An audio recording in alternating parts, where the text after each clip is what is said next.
Hey everybody, my name's Scott, channel's JD Man, and finally got something to talk about today.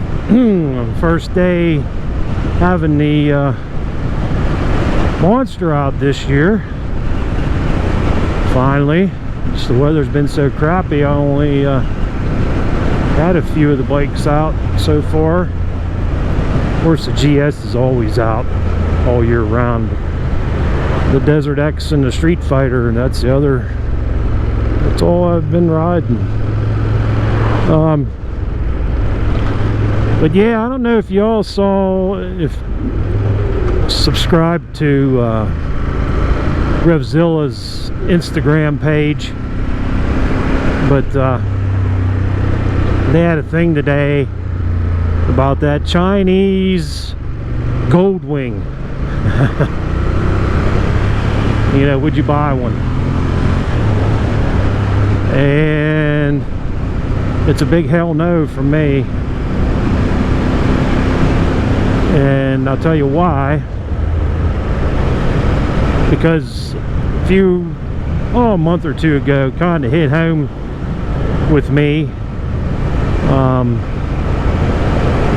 Somebody in my field. I am a transmission rebuilder,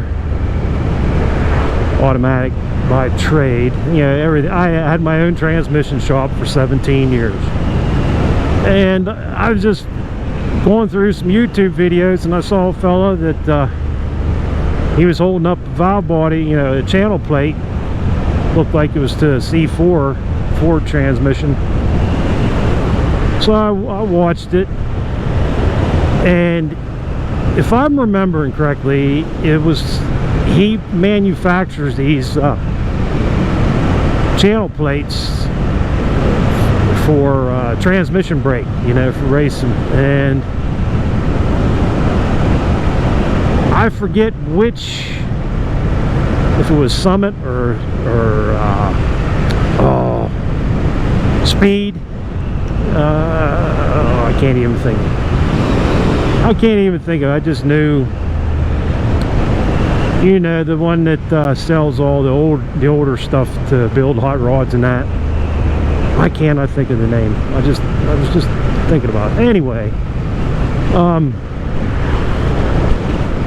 they were selling these channel plates with his company name on, okay, but they weren't his, and they come from China. And he showed the machine marks on his authentic channel plates were one way, and these imitators were a different way. And it just got to be too much, because people were getting these things, buying them, and they weren't working, so they're calling him, thinking, you know, they're his plates. And he's like, no. Where'd you buy it? You know? And so he's like, those aren't mine. Those are made in China. That's stolen from me, you know. And I just saw, like I said, whatever, I think Summit or whatever, they removed them from their catalog.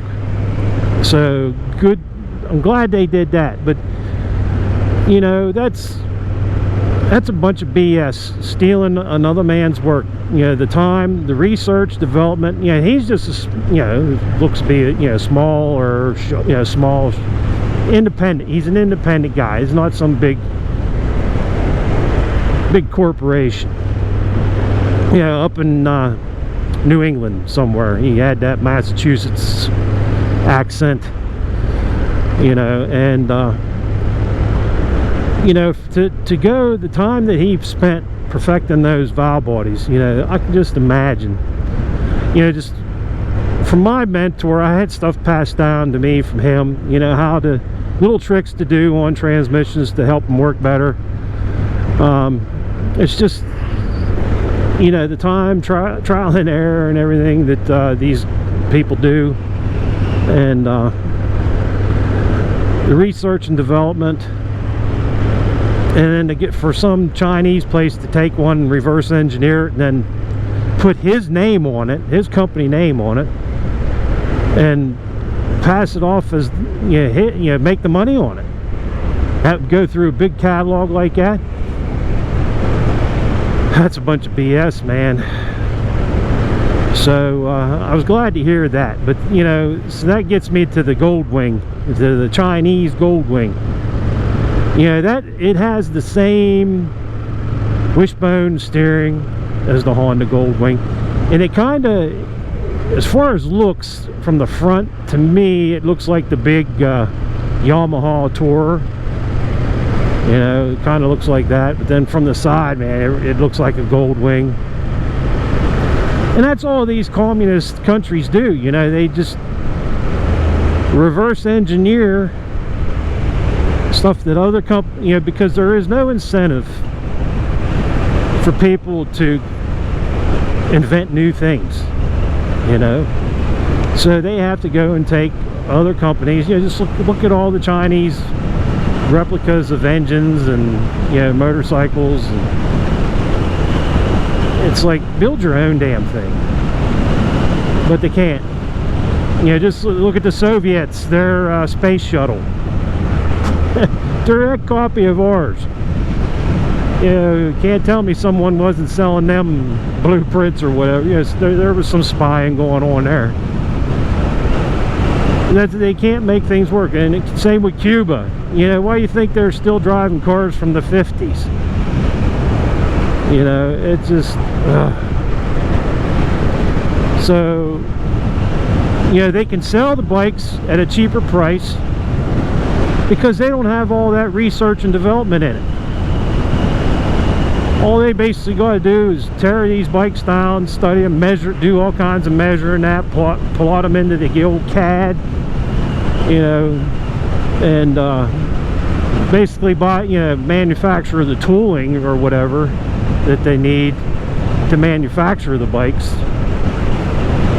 There is some money they got to put out to do it, but what they're making back, it's a bunch of BS, and I'm not going to be part of it. About the only one, the Cove, or how you, that 450. That's a bike that I would consider.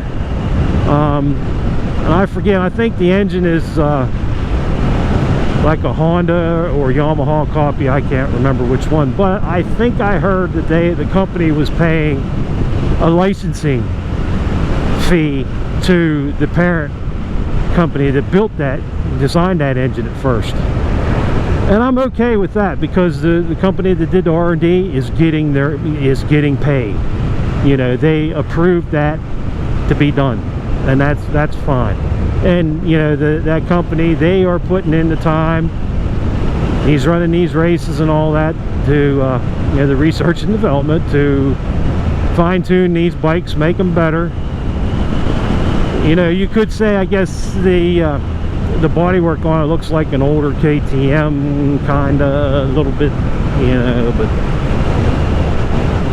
there's only so many ways to style a bike. I don't know. I'm not gonna. But we're they're copying the mechanics and just putting their name on it. That's a bunch of bull. And it's a shame, these businesses, they can go and try and take them to court, Bill. They don't play that by the same rules we do. That's why they get away with all this crap. It's going to take us, the consumer, to say, nah, not gonna do that, not playing that game. You're not getting my money. Find somebody else.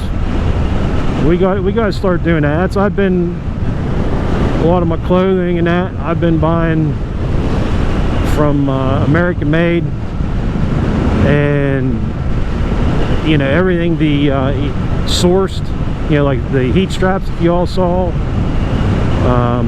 Nick's boots, whites, a lot of them, Westco. There's companies out there where you can get stuff here made in the USA. You're going to pay more, most definitely, but this stuff here is made so much better that it's going to last you longer. So in the long run, you're probably paying the same or maybe even less, you know, whenever clothing's lasting longer. So you know, I don't know what you guys think about it, but I'm just, check that out. Yeah, I'm not playing that game. You know, if there's a company, maybe CF Moto has some stuff too. If they are doing this on there and, you know, not copying, stealing, let's put it that, they're stealing. It's not copying, it's theft. It's intellectual theft, you know, of someone else's work. So alrighty, guys and girls, well, leave your comments below what you think, and hopefully we'll have some more videos here. Like I said, happy to be on the Monster again this year. This is a great bike, and we'll see you next time. Like I said, my name's Scott, channel's JD Man, and peace.